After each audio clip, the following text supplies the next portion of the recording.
하나님 우리 아버지의 사랑을 감사를 드립니다.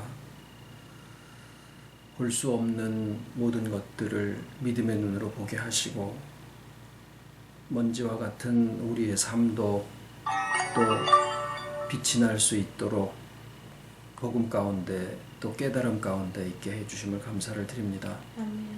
저희들의 오늘이라고 하는 날 하루가 참 먼지인 것을 또 고백을 드릴 수밖에 없지만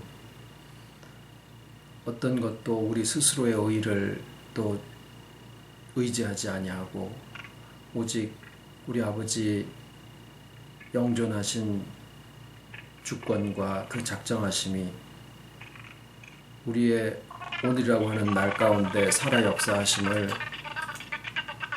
또 알게 하시고 또 느끼게 하시고 이해하게 하시고 또 체험하게 하시고 그 가운데 충만하게 하여 주심을 아버지 감사를 드립니다. 날마다 지나가는 하루하루의 모든 삶이 정말 약하고 또 무릎도 또 약하여서 앞으로 나아가기가 참 힘들 때가 많은 저희들이지만 위에서부터 부어주시는 또 새 힘을 받아서 살아갈 수 있도록 이 시간에 마음문을 여시고 또 깨달음이 있는 귀한 시간 되게 해 주시옵기를 예수님의 이름으로 기도드립니다. 아멘.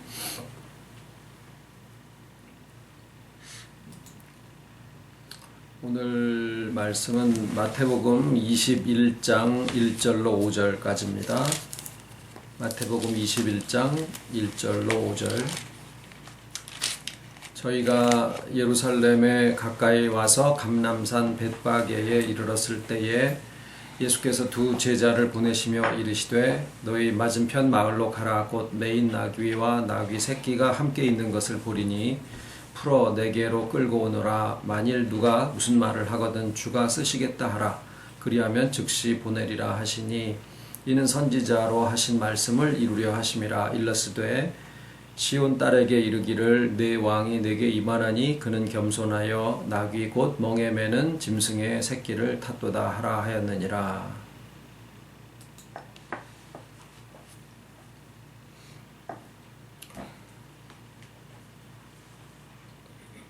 가을에 밤을 수확해가지고 보면요, 겉에가 멀쩡한데 껍질에 흠 하나도 없이 벌레가 파고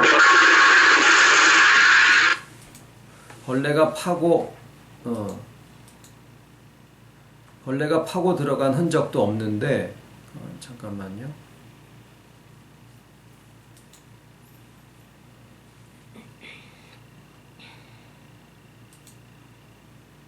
지금 소리 들리시기가 괜찮으신가요? 예. 예. 그런데 밤을 삶아서 이게 잘라가지고 보면은 밤벌레가 그 안에 막 아주 그냥 토실토실하게 있는 거를 볼 수가 있어요. 그 밤벌레가 밤 껍질, 그 뾰족한 껍질이나 또 속에 딱딱한 껍질을 파고 들어가가지고 그 안에 들어가 있는 게 아니고 밤이 열매가 맺히기 전에 꽃이 피었을 때 그 꽃씨방 안에다가 벌러지가 씨를 까놔서 밤이 익어지면서 그 밤 속에 벌레가 같이 자라는 거예요. 믿는 사람들이 흔히 생각하기를 내가 신앙이 부족해서 또는 열심히 부족해서 또는 이런저런 이유로 나의 신앙생활이 결실하지 못하고 있다라고 생각들을 많이 하면서 그러니까 자책을 해요. 착해서 그렇죠. 그런데 착한 게 때로 무지하면 아주 위험합니다. 밤벌레처럼 우리가 신앙생활 하는 데 있어서도 자신의 열심이나 믿음의 성실함 또 이런 것들이 굉장히 중요한 것은 사실이지만 더 중요한 것은 우리가 그냥 진짜 하나님의 말씀처럼 받아들이고 있는 가르침, 교리나 가르침 쪽에서 그릇되게 가르침이 주어지게 되고 그것을 오래 듣게 되면은요, 이게 혈관이 막히는 것처럼 머릿속이 막혀가지고 뭐 치매가 걸리는 것처럼 우리의 신앙생활이 기쁨도 없어지고 또 결실도 없어지게 되는 그런 결과가 생길 수가 있어요. 그런데 우리가 가르침 받기는 보통 그렇게 가르침을 받지 않지요. 내가 해야 될 것을 안 하거나 또는 나의 열심이 부족했거나 아니면은 기도 생활을 잘 안 해서 그렇거나 또는 세상에 빠져서 이런저런 욕심 때문에 그런 거다라고 생각을 하고 교회에서 하는 일에 좀 더 열심을 내고 교회에서 하는 일에 더 참여하는 것을 우리의 열심이라고 생각을 하는 경우가 대다수입니다. 그런데 농부가 밭에 물을 대는 거는요, 물을 퍼다가 나르는 게 아니라 흐르는 물이 막히지 않도록 물길을 터주는 작업을 하는 거예요. 지금 저희가 나누는 말씀들은 우리가 어릴 적부터 듣던 말씀들에서 새로운 것들을 이렇게 찾아서 전하는 게 아니라 우리가 기존에 알고 있는 말씀들 중에서 막혀있는 부분들을 뚫어서 그 물길이 이렇게 흘러내려올 수 있도록 해주는 그런 작업을 합니다. 왜냐하면 그렇게 해서 길이 뚫리고 물이 흘러가게 되면은 모든 것들이 제대로 순환이 되어지면서 기쁨도 회복이 되어지고 또 나의 삶에서 결실도 이루어지게 되어진다라고 하는 거죠. 그거는 우리 몸에서 일어나는 작업도 마찬가지고요. 우리 몸에서도 의사가 하는 일들은 뭐냐면은요, 생명을 불어넣는 작업을 하는 게 아니라 생명이 있기 때문에 그 생명이 제대로, 자, 생명이 하는 일치고 흐르지 않는 게 없어요. 혈액도 흘러야 되는 거고 신경도 흘러야 되는 거고 뭐 임파선도 흘러야 되는 거고 근육도 이게 흐름이에요, 다. 그래서 결국은 의사 선생님이 하는 일들은 한의학이나 양약을 떠나서 흐름이 제대로 소통될 수 있도록 하는 것인데, 사람과 사람 사이의 관계도 눈에 보여지는 것은 아니지만은 역시 오해라든가 어떤 그런 것들이 이렇게 관계를 딱 막아버렸기 때문에 흐름이, 소통이 제대로 안 되는 데서 문제가 생깁니다.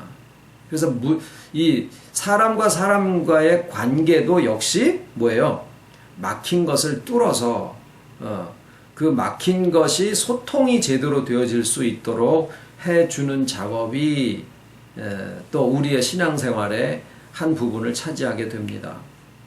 자, 오늘 우리가 나누려고 하는 마태복음 21장의 말씀은요, 예수님이 이제 그 역사적인 배경을 보면 예수님의 사역이 20장까지와 그 다음에 21장부터 그 뒤로 이렇게 양분이 되어집니다. 어디에서 그러냐? 마태복음에서는 그래요. 그래서 그 20장까지를 갈릴리 사역이라고 하고 그 다음에 21장부터를 유대 사역이라고 그렇게 나눠서 구분을 하고 있습니다. 그런데 요한복음에서는 예수님이 예루살렘에 나타나신 그 기록이 한 4번인가 그렇게 나와요. 그러니까 예수님이 예루살렘에 안 가신 게 아니라는 거죠. 그런데 마태복음에는 계속 갈릴리에서 어떤 일들이 있었던 것에 대한 기록만 쭉 20장까지 있다가 마치 21장에 가서 예루살렘에 처음으로 가시는 것처럼 그렇게 기록하고 있습니다. 그거는 마태의 의도와 요한의 의도가 서로 다르기 때문입니다. 그것을 우리가 좀 파악할 필요는 있어요. 오늘은 아닙니다. 어찌됐거나 21장의 장면은 예수님이 갈릴리 사역을 마치시고 예루살렘에 처음으로 이제 입성하시는 그런 장면을 기록하고 있는데, 때로는요, 그 사람의 말로 표현이 되어 있기 때문에 그 문자 하나하나에 대한 해석에 집중해야 될 때도 있고요. 때로는 역사적인 흐름 속에서 이것을 이해를 해야 될 때도 있고요. 때로는 세 가지의 각각 다른 주제가 한 장에 기록이 되어 있을 때 그 세 가지의 사건은 서로 연관성이 없어 보이지만 그 세 가지의 의미를 큰 의미의 연결 속에서 봐야 될 때도 있어요. 오늘 첫 번째로 말씀드린 것처럼 문자 하나하나에 대한, 토시 하나하나에 대한 의미를 찾는 식으로 만약에 마태복음 21장을 본다라고 하면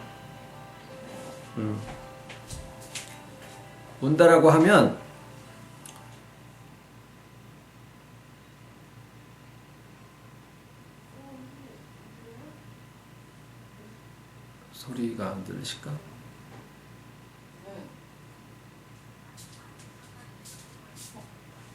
엄청 잡음이 들린다. 아, 그래요?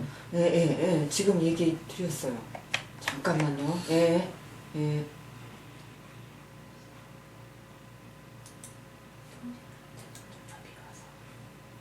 글쎄요. 잠깐만요.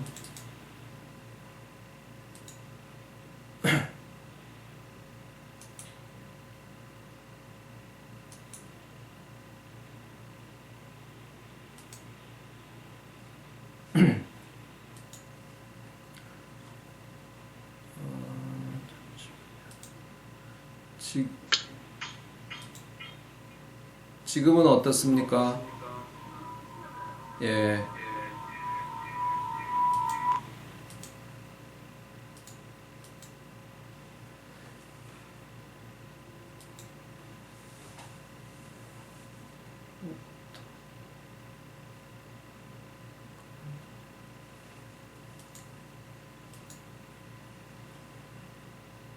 여전히 괜찮아요?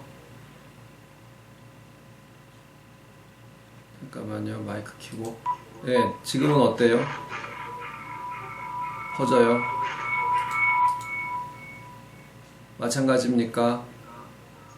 괜찮아요? 네.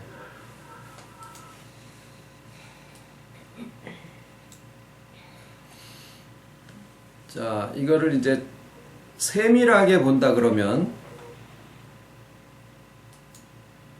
세밀하게 본다면 왜 나귀와 나귀 새끼를 타셨을까? 네, 그렇게 보는 거예요. 그 다음에 역사적으로 보면 또 퍼져요. 아, 오늘따라 굉장히 그러네. 아닌데 스피커.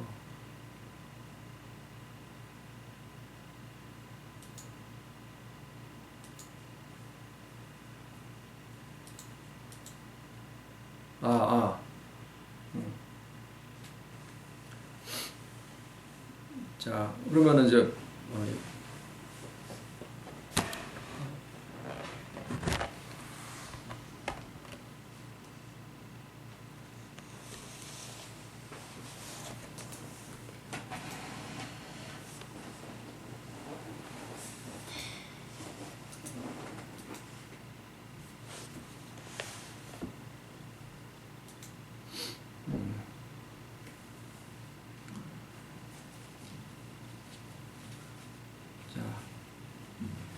됐을까요? 네.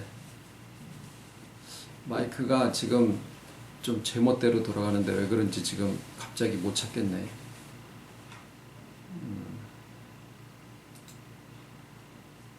마이크 온.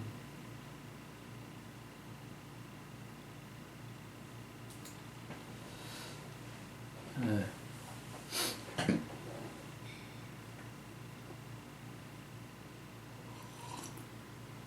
자, 마태복음 21장에는 세 가지의 사건에 대한 기록을 하고 있습니다. 첫 번째는 예수님이 예루살렘 성에 입성하신 내용이 있고, 그 다음에 두 번째는 예루살렘에 들어가셔서 그 성전을 그 청결케 하시는 사건이 그 다음에 두 번째로 기록이 되어 있고, 그 다음에 세 번째는 나오셔가지고 무화과 나무를 보시고 그 무화과 나무의 잎사귀로부터 열매를 찾으셨는데 열매가 없었어요. 그래서 그 무화과 나무에게 저주하셔서 그것이 다시 열매를 맺지 못하게 하리라 하는 그 무화과 나무에 대한 말씀이 기록이 되어 있습니다. 자, 지금 이 세 가지는 그냥 시간적으로 예수님이 예루살렘에 들어가셨구나. 그 다음에 또 그 안에서 성전을 청결케 하시는 일을 하셨구나. 그리고 나오셔서 시장하시니까 무화과 나무에게서부터 열매를 찾으려고 했는데 못 찾으셨구나. 이제 그렇게만 시간적인 배열로 생각을 하고 지나가면 그냥 하나의 이야기거리지요. 그런데 이 마태복음 21장을 읽으시면서 또는 들으시면서 예수님께서 예루살렘에 입성하셨다라고 하는 그 내용이 역사적으로 2000년 전에 갈릴리 사역을 마치신 다음에 이제 그 유대 사역으로 들어가는 그 시점에 그냥 제자들과 함께 예루살렘에 들어가셨고 또 나귀를 타셨고 이렇게만 생각을 하고 지나가면 그저 예수님의 역사지요, 역사. 그리고 예수님이 십자가에 나를 위해 돌아가셨다라는 사실만 가지고도 우리가 예수를 믿기에 충분한데 여기에 예수님이 1.1획이라도 가감없이 이 땅에서 다 응하게 되어 있는 말씀의 내용으로 볼 때 이 21장에 있는 말씀이 우리하고는 직접적으로 무슨 연관이 있느냐라는 거예요. 역사적으로만 본다라고 하면. 그런데 모든 예수님이 하시는 한 가지 한 가지 일들은 다 우리의 직접 지금 현재 나하고 연관이 있는 내용들이거든요. 즉 예수님께서 예루살렘에 입성을 하셨다라고 하실 때 그 예수님의 예루살렘 입성을 오늘날 우리 2017년을 살아가고 있는 우리들에게 있어서는 무엇의 의미로 받아들여야 되느냐? 그 이전에도 예수님은 예루살렘에 왔다 갔다 하셨어요. 요한복음을 보면. 그리고 해마다 유대인 남자들은 3번 예루살렘에 와서 자기 몸을 보여라 라고 하는 게 하나의 법이었었다고요. 그러니까 예수님도 유대인의 법을 따라서 할례도 받으셨고 유대인의 법을 따라서 이런저런 것들을 하셨기 때문에 예루살렘에를 안 가셨을 리가 없어요. 제자들과 함께 있는 그 3년여의 기간 동안에도 마찬가지입니다. 그러니까 예루살렘에는 그 전에 가셨는데 이제 우리가 예수님의 예루살렘 입성을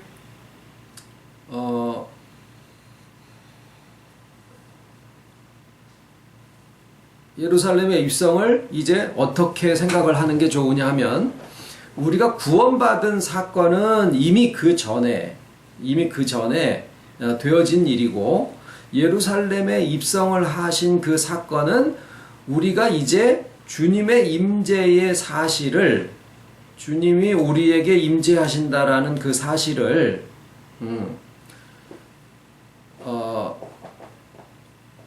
새롭게 회복이 되어지는 것으로 우리가 생각을 해야 돼요. 왜냐하면 이제 예수님이 예루살렘에 입성하신 것을 우리에게로 치면은 뭐라고 볼 수 있냐면은 임재의 회복이에요. 그 다음에 아까 이제 3가지의 사건을 말씀드렸죠. 첫 번째는 예루살렘에 입성하신 사건, 두 번째는 예루살렘을 청결케 하신 사건, 그 다음에 세 번째는 무화과 나무에 대한 말씀. 그런데 이 3가지가 하나의 의미적인 연관을 보이면서 우리에게 주어지는 것은 뭐냐면 첫 번째 예루살렘 입성은 우리에게 대한 믿음의 회복을 얘기를 하고, 두 번째 예루살렘 성전을 청결하게 하시는 것은 예배의 회복을 얘기를 하고, 세 번째 무화과 나무에게서 이루어지게 하신 것은 삶의 회복이에요. 그래서 요 세 가지를 이제 좀 더 말씀을 드리자면, 첫 번째로 예수님이 예루살렘에 들어가시는 것처럼 거기에서 이제 여러 가지 이제 조건들이 나와요. 뭐 감람산 벳박에도 나오고, 그 다음에 나귀와 나귀 새끼도 나오고, 뭐 여러 가지 주변 상황들이 나오고, 뭐 호산나 다윗의 자손이여 이런 얘기도 나옵니다만은, 가장 큰 것은 뭐냐면, 가장 큰 것은 우리가 아까 말씀드린 것처럼 그 밤벌레에 대한 얘기처럼 신앙생활하는 우리에게 있어서 오해가 풀어져야 되는 가장 큰 점이 뭐냐면, 우리가 주님한테로 가는 거라고 생각을 하고 있는 게 아니라 오히려 주님께서 우리에게 오신다라고 하는 사실을 우리가 이 생각이 바뀌어지는 거예요. 이것을 지금 좀 전에 말씀드린 것처럼 믿음의 회복이라 그래요. 그러니까 믿는 사람들의 80% 이상은 내가 뭔가 해야 될 거를 덜 했거나 열심히 부족하거나 기도 생활을 안 했거나 해서 나의 삶에 기쁨이 없고 나의 삶에 결실이 없다라고 생각을 하는 아주 겸손하고 착한 그런 기독교인의 생각들을 하고 있는 게 한 80% 이상 되거든요. 그런데 정작 복음이라고 하는 것은요, 우리에게 이 믿음에 의한 복음이라고 하는 것은 우리가 우리의 열심으로 주님 앞으로 달려가는 것이 아니라 오히려 주께서 내게 오셨다라는 것을 믿어드리는 쪽으로 이게 회복이 되는 것이 더 큰 문제다라는 거예요. 사람들은 자기가 해야 정말 의로운 거라고 생각을 합니다. 그런데 믿음은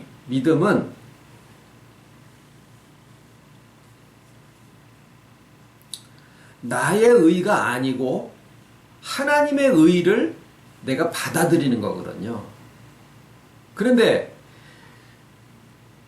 열심이 많고 또 추진력이 강하고 뭔가 세상을 열심히 살아가는 그런 성품이나 이런 거를 가진 사람들의 생각에서 볼 때는 마치 그냥 하나님에게서부터 주어지는 그 의를 내가 받는다라고 하는 것은 뭔가 내가 해야 될 거를 덜 하는 것 같은 그런 생각이 들고, 내가 뭔가를 열심히 해야 그것이 더 진짜 의가 되지 않느냐라는 그런 생각들을 일반적으로 많이 합니다. 그런데 오늘 우리가 이 예루살렘에 입성하시는 내용에서 첫 번째로 회복되어야 될 부분은, 믿음은 내가 주님 앞으로 가는 게 아니라 주님이 내게로 오시는 것을 믿어드리는 것이다 라는 거예요. 그런데 앞으로 우주적으로 이렇게 오시는 그때만이 아니라 오늘이라고 하는 일컫는 이 나의 날 동안에 주님이 내게로 오시는 것에 대한 믿음을 회복하는 것, 그것이 예루살렘 입성이 어떤 모습으로 보여지고 있냐면, 왜 굳이 예수님이 예루살렘에 들어가시기 전에 나귀와 나귀 새끼를 찾아서 그것을 타고 들어가셨느냐 하면, 그것이 의미하는 여러 가지 의미 중에서 제일 본질적인 것은 뭐냐면 신랑이다라는 거예요. 그러니까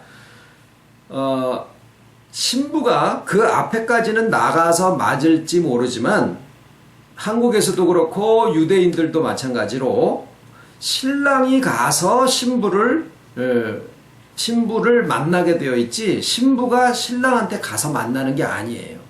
그러니까 21장의 첫 번째에 예수님께서 굳이 나귀를 타고 가신 것은 왕이자 신랑의 의미로 말씀을 하시는데, 그것은 관계는 어떻게 됐든 간에 신랑 신부의 관계인데, 그거보다 더 중요한 것은 뭐냐면 이스라엘의 법이나 한국의 법에서 신랑이 신부한테로 간다라고 하는 그 사실을 예수님이 거기서 묘사를 하고 있는 거예요.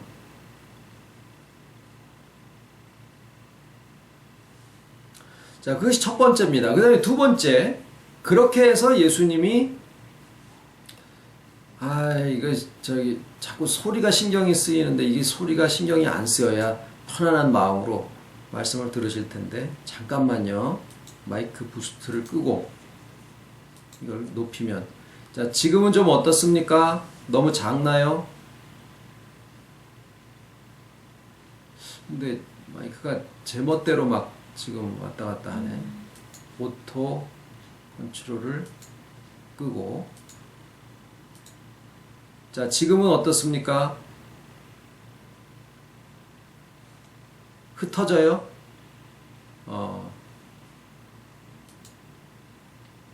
마이크 테스트. 지금은 어떻습니까? 지금도 그래요. 춤추만 그래요. 그래도 다른 같은 거. 서울은 잘 되는 거야? 다른 데는 어떻습니까? 서울은 어떠세요? 소리가 안 좋아요? 어떻게 해야 되지? 듣는 것처럼 소리가 갈라지고 작으면 껐다가 다시 지난번에 껐다 다시 키니까 잘 됐었는데.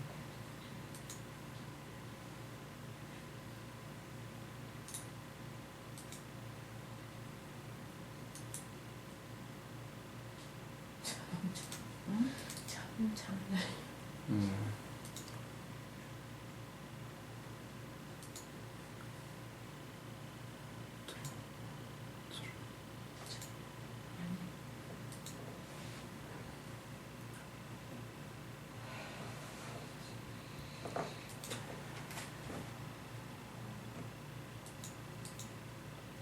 목사님, 마찬가지요. 마이크에서 조금 떨어져서 하시면 어떠시냐? 마찬가지예요. 톤이 낮으면 좀 괜찮은 것 같아요. 그러면 아주 좀 작게 한번 해볼게요. 예. 두 번째는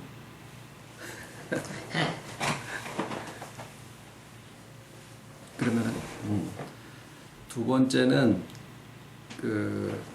첫 번째는 이제 믿음의 회복이고, 두 번째는 예배의 회복입니다. 그것을 예수님이 내 집은 기도하는 집이라 일컬음을 받으리라 하였거늘 너희는 강도의 구려를 만드는도다 라고 하신 거거든요. 예. 그런데 예배에서 제일 핵심은 말씀을 듣는 것이다 라고 우리가 다 교육을 받아요. 예배에는 찬송, 기도, 말씀, 헌금 뭐 이런 것들이 이제 다 구성 요소로 들어가는데, 가장 중요한 것은 말씀이다 라고 우리가 압니다. 그런데 성전에서 하던 일이 뭐였냐면은 제사였었거든요. 그런데 제사를 보통 우리가 헌물이나 헌금이나 또는 말씀을 듣는 것 이렇게 우리가 생각을 하고, 예배에 있어서 기도는 뭐 대표 기도든 아니면 교회 가서 하는 기도든 간에 하나의 부속처럼 생각을 하거든요. 그런데 성전은 예배하는 곳 또는 제사 드리는 곳이라고 해야지 타당할 것 같은데, 예수님의 말씀에는 아버지 내 집은 아버지께서 내 집은 내 아버지의 집은 기도하는 집이다 라고 일컬음을 받으리라 라고 하셨더라라는 거예요. 근데 그것을 강도의 구려를 만들었다. 그러면 강도의 구려이라고 하는 것은 매매하는 거예요. 돈으로 사고 파는 거라는 거죠. 그러니까 이 예배의 성전과 예배에서 이게 본질을 떠나가게 되면 매매가 될 수 있다라는 거예요. 사고 파는 것. 그러니까 설교를 주고 뭔가를 받고 하는 이게 하나의 매매의 형태가 되어진다라고 하면 교회가 본질을 떠나가는 거죠. 근데 설교도 그렇고 뭐 봉사도 그렇고 어떤 것들이 꼭 돈의 형태가 아니래도 일종의 매매의 형태로 그 안에서 뭔가 왔다 갔다 할 수 있는 것, 그것이 교회의 예배의 변질이에요. 그러면은 그 예배가 본질로 돌아가게 되면은 어떤 의미를 가지고 있어야 되느냐? 기도와 찬미예요. 근데 이 두 가지가 서로 다른 게 아닙니다. 그래서 이 두 가지를 하나로 합치면 기도가 뭐냐 하면은요, 기도는 호흡인데 호흡은 살아있음에 대한 증거입니다. 그러니까 다시 말하면 기도는 뭐냐면 주와 연합된 것을 얘기를 하고 그러니까 내가 시간 정해서 하는 기도라든가 대표 기도로 어떻게 내가 좀 은혜를 끼쳤다든가 이런 게 아니라 기도의 본질은 주와 연합되어 있다라는 그 사실이고 찬미는 그것에 대한 기쁨이에요. 그러니까 이 두 가지를 합하면 예배의 본질은 뭐냐? 주와 연합한 것에 대한 기쁨을 누리는 거예요. 그러니까 예수님이 오셔서 왜 처음에 믿음을 회복시키시고 두 번째 예배의 회복을 주셨느냐 하면 믿음이 우리가 얘기한 대로 우리가 주님을 향해서 찾아 올라가서 뭔가를 내가 거기에서 성취를 해야 된다라고 생각을 하고 있으면 그것은 백발백중 매매하는 쪽으로 넘어갈 공산이 커요. 아니 거의 다 그래요. 첫 번째 믿음에서부터 회복이 되어져서 신랑이 신부를 향해서 찾아가듯이 우리 주님이 우리에게 찾아오신 것에 대한 그 의의를 내가 믿었을 때, 그게 믿음이 회복이 되어질 때 신앙이 무거운 짐이 아니라 가벼운 짐이 되어지고 그리고 거기에서 연합의 기쁨이 회복이 되어질 수가 있어요. 예배가 회복이 되어진다라는 거예요.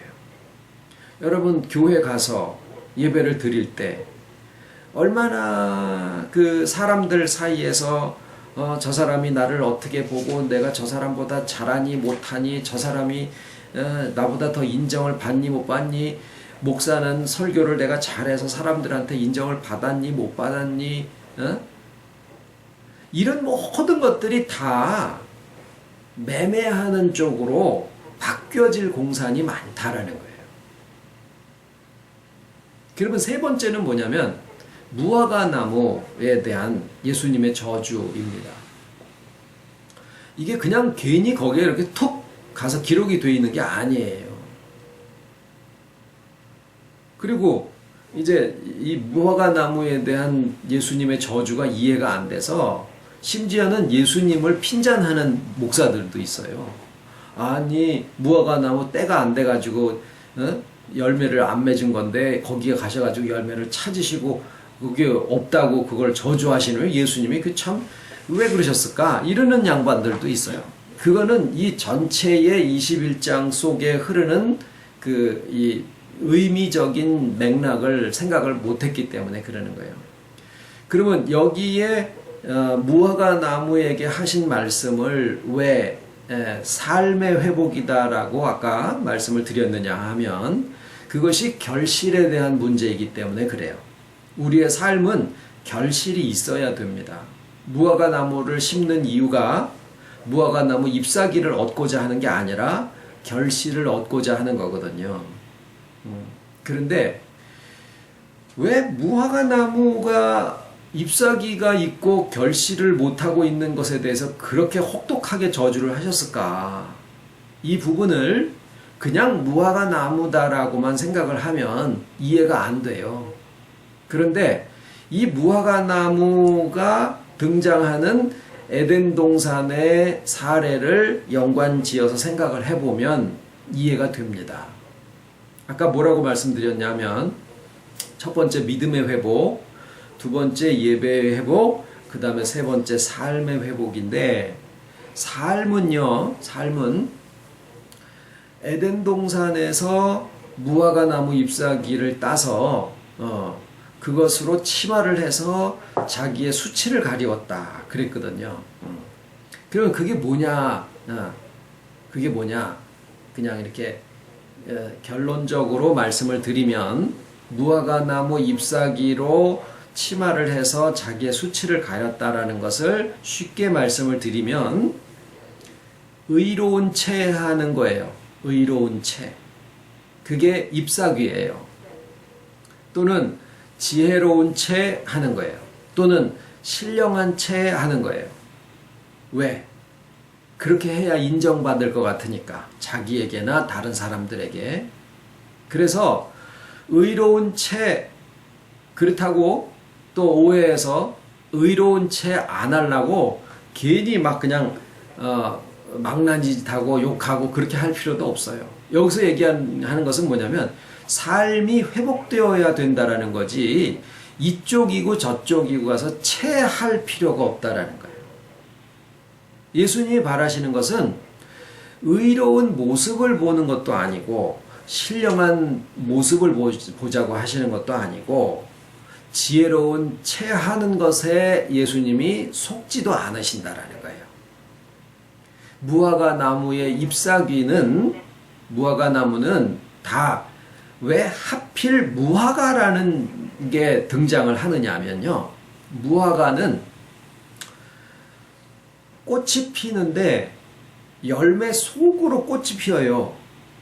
그래서 무화과 나무에도 암술 수술이 있는데 그것을 이렇게 수분을 시켜줘야 되는데 일반 벌들은 그것을 수분시켜 줄 수가 없어요. 그래서 그 속으로 깊이 침을 찔러 넣을 수 있는 그 어떤 특수한 벌종이 있어서 걔네들을 수분을 시켜준다라는 소리도 들었어요. 그러니까 꽃이 피는데 그게 열매랑 같이 되어진다라는 거죠. 이게 뭐냐면요. 잎사귀가 열리면 열매가 맺혀야 돼. 예. 결국에는 잎사귀와 꽃과 열매가 그냥 다 동시에 된다라는 거예요. 무화과가 가지고 있는 특징이 우리의 신앙을 그렇게 묘사하고 있는 겁니다. 아, 저 사람이 교회 장로야. 저 사람이 교회 권사야. 저 사람이 목사야. 그러면 그것에 걸맞는 삶의 열매와 그 믿음과 모든 것들이 다 겉과 속에서 인격에서부터 그것이 똑같이 되어져야지 된다라는 거예요. 예수님이 원하시는 건 그거예요. 그런데 우리가 교회 가면 뭔지 더 신령한 것 같아야 될 것 같은 생각이 들어요. 목사님하고 얘기를 하려 치면은 뭔지 모르게 내가 좀 신령한 것처럼 아는 척하는 그런 얘기를 하게 돼요. 누가 그런 간증을 한번 하더라고요. 목사님이랑 얘기하면 이상하게 내가 내 모습보다 조금 더 신령한 척 하고 싶어 하는 그런 요구가 있더라. 그러실 거예요. 그러지 않아도 되는데 우리가 그런 게 있다 그 말이에요. 교회 안에서도 나름대로의 그 어떤 가치나 이런 것들을 만들어 놔서 좀 더 잘 가고 싶고 좀 더 이룬 것 같아 보이고 싶고 좀 더 신령하거나 지혜로운 것처럼 보여지고 싶은 그런 욕구가 있는데 그것이 무화과 나무의 잎사귀만 뻥튀기가 되어 있는 모습이더라라는 거예요. 그것이 회복되어지는 세 번째의 모습입니다. 그래서 지금 드린 말씀처럼 간단하게 세 가지지만 이 세 가지가 회복이 되어지면 마치 동맥 경화를 막기 위해서 먹는 뭐 그런 거 있죠. 오메가3, 혈전 용해제 이런 것처럼 우리의 몸속에 흐르는 어떤 핏줄이나 신경 이런 것들이 이렇게 뻥 뚫리면 그게 건강을 회복하는 것처럼 우리의 믿음과 삶이 별개가 아닌데 그 믿음과 삶에 막혀 있어요. 열심을 덜 내서가 아니라, 그러니까 심장이 펑펑펑펑 이걸 밀어주지 못해서가 아니라, 밀어주기는 잘 밀어주는데 열심들이 있어요. 우리 한국의 기독교인들 들 보면은요 열심이 굉장히 많아요. 이루어드리고 싶은 마음도 많고. 그런데 뭐가 막혀 있어요? 교리가 막혀 있어요. 가르침이. 그래가지고 그게 원활하게 돌아가지를 못하는 경우가 많아요. 기독교가 기뻐야 되는데 기쁘지가 않아. 기독교가 자유로워야 되는데 진리가 너희를 자유롭게 하리라라는 성경을 읽고 더 이상 성경을 못 보겠어. 양심적이지를 못해. 왜? 자유가 없으니까. 그 얼마 전에 실습한 그 교회 집사님이 저한테 한 간증이에요. 진리가 너희를 자유롭게 하리라라는 그런 말씀을 딱 읽고는 더 이상 진도가 안 나와서 성경을 덮은 지가 꽤 됐대요. 왜 그럴까요? 막혀 있어서 그래요. 막혀 있어서. 간단하게 믿음을 주님이 우리에게 오시는 게 아니라 내가 주님을 향해서 달려가야 된다라고 그렇게 가르치고 있으니까 얼마나 힘들어. 그리고 예배는 뭐라고 생각해요? 연합에 대한 기쁨을 누리는 건데 뭐라고 가르칩니까? 헌신이라고 가르치잖아요. 헌신. 바치라고. 자꾸 교회 와서 살으라고. 내 살림보다 그냥 교회에다 갖다 바치는 걸 먼저 하라고. 그러니까 사람이 살아가는 속에서 기쁨이 나오고 거기서부터 신앙이 정말 이렇게 성장도 하고 그러는 건데 그게 안 되는 거예요. 그리고 외형적으로만 자꾸 어떻게 의로운 행위를 하는 것처럼 그렇게 말도 하고 표정도 짓고 그렇게 하려고 그러니까 속에는 아직 쫓아가지를 못하는, 속에도 그렇지 않다라는 건 아니에요. 그런데 쫓아가지를 못해. 그러니까 무화과 나무 잎사귀에 열매만 무성하고 열매가 없는, 아니 잎사귀만 무성하고 열매가 없는 그런 상황이 되어질 수밖에 없는 거죠. 그래서 무슨 체하지 않고 정말 연합의 기쁨을 누리는 그런 예배가 되어지고, 그리고 주께서 내게 오신다라고 하는 신랑에 대한 그 믿음을 우리가 회복하게 되면 이게 슉 뚫어집니다. 신앙과 삶이 그냥 하나로 그냥 쫙 꿰어지면서 교회에서의 삶과 집에서의 삶과 바깥에서 삶과 속에 있는 내면의 나의 모습과 바깥에 있는 모습이 다르지 않게 그냥 평안해진다라는 거예요. 그렇게 되면 열심을 5개를 내잖아요. 그러면 그 5개가 그대로 결실로 나타나게 된다라는 거예요. 힘을 쓰지 말고 애를 쓰지 말라는 게 아니라 몸부터 마음부터 우리의 믿음부터 고쳐놓고 그 다음에 열심을 내면 그 열심이 내가 하는 대로 다 효과적인 열심이 되어진다라는 거예요. 헛발질을 하지 않는다라는 거죠. 그러면은 내가 지나칠 필요도 없고 무리할 필요도 없고 나의 삶과 신앙이 정말 즐거워지고 또 자유로워지고 또 기쁨이 속에서부터 나오게 되어 있더라라는 거죠. 그래서 이 마태복음 21장을 어떤 때는 자세히도 봐야 되지만 또 어떤 때는 그 안에 있는 큰 의미의 연결 속에서 이렇게 볼 필요도 있다라는 그런 말씀 속에 오늘 믿음의 회복. 그래서 오늘 제목은 뭐냐면 기억하기 쉬우라고 밤벌레는 미리 들어가 있어서 가르침이 잘못되어 있을 수 있다라는 생각을 하는 거예요. 그러니까 설교를 듣다가 저 설교가 잘못되어 있는 거 아닐까 이렇게 하면 참 곤란하죠. 그러니까 누구를 탓하는 게 아니라 내 자신이 알고 있는 가르침이 나로 힘들게 하고 있을 수도 있다라는 생각은 해봐야 된다라는 겁니다.